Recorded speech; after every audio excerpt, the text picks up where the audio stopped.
asalaamaaleykum wa rahmatullah mbokk yi tey incha allah damay ñëw jox leen benn secret bu am solo si ñi nga xam ne dañuy nekk si bërëbu liggéeykaay yi ak bu mu mënti doon nag nga bëgg faa sax nga bañ ñu dàq la fa nga nekk fa si liggéey di gën a dox ngay gën di am ay yokkute si place boobu ba bépp noonu bu fa nekk di la xeex wala kuy xëccoog yow du mën a jotee si li nga xam ne moom nga moom. kon maa ngi leen di digal ngeen def ko ndaxte jamono ji dañoo toll si jamono joo xam ne ñu ma koy jàmbat bari na di tiit si dëkk bu ñu nekk ba ñu jëlee leen fa di tiit itam yor benn poste moo xam poste bu mënti doon moo xam fonctionnaire nga moo xam nga yor ndomba tànk moo xam nga nekk ministre moo xam nga nekk député moo xam nga nekk lu mu mënti doon daal ngay liggéey sa entreprise wala lu mu mënti doon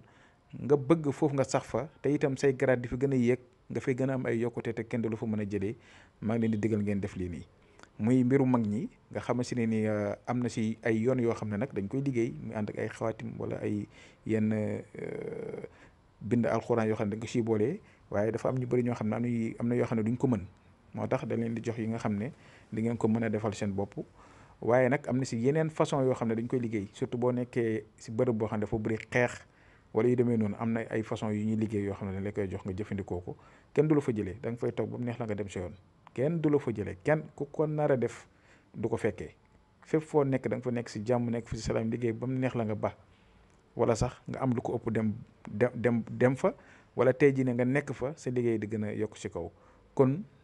lii nekk na mbir moo xam ne ku nekk war na ko war mën a def te ngeen partagé ko ngeen dimbali seen mbokk yi nga xam ne xëy na ñu ngi si yenn situation yi te di ragal ñu dàq leen wala di ragal ñu teg leen ay fitna wala yu demee noonu. kon lii képp ku ko def incha allahu rabbi si liggéeyukaay kenn du la fa dàq kenn du la fa mënal dara da nga fa am yokkute gu màgg si war a faanaahu makkaana aliyan ba nga xam ne kenn du mën si yow dara.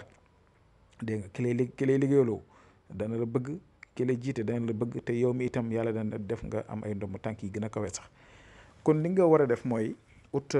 sa taxandeer moo xam muy góor muy jigéen da ngay taxaw fi sa taxandeer tàmpe foofu ngay ñëw nga tibb suuf si tuuti. nga wut nag sa benn yére boo xam ne yow yaa ko doon sol yére bu xaw a yàgg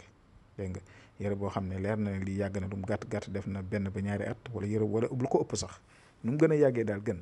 nga jël yére boobu noonu moo xam boobu la wala tubéy nga dagg si tuuti rek jarul ngay jël lu bëri tuuti nga si dagg su ko defee nga jël suuf si def si léegi nag fa ngay liggéeyee après da ngay jël suuf si def ko si ba pare nga takk ko da nga koy takk fa ngay liggéeyee nag nga seet benn milieu boo xam ne bu fekkee ne am na foo mën a gas nga suul ko fa. bu fekkee ne mënoo faa gas suul nga ut foo ko attaché bu dee am nga bureau wala bu dee am nga nangam foo ko mën a def daal mu kase da ba kenn du ko gis bu fekkee ne yooyu yëpp mënta nekk itam nga fexe daal saa buy liggéey rek muy ànd ak yow. wallaahi danger mbir mu am solo la am na nag yeneen façon yu ñu koy liggéey mais bii jël nañ ko ngeen def ko yàlla yàlla def si barke yàlla ñu sàmm ñu ñëpp kon ñu ngi yem fi ba suba jàmm incha allah asalaamaaleykum wa rahmatullah wa barakaatu.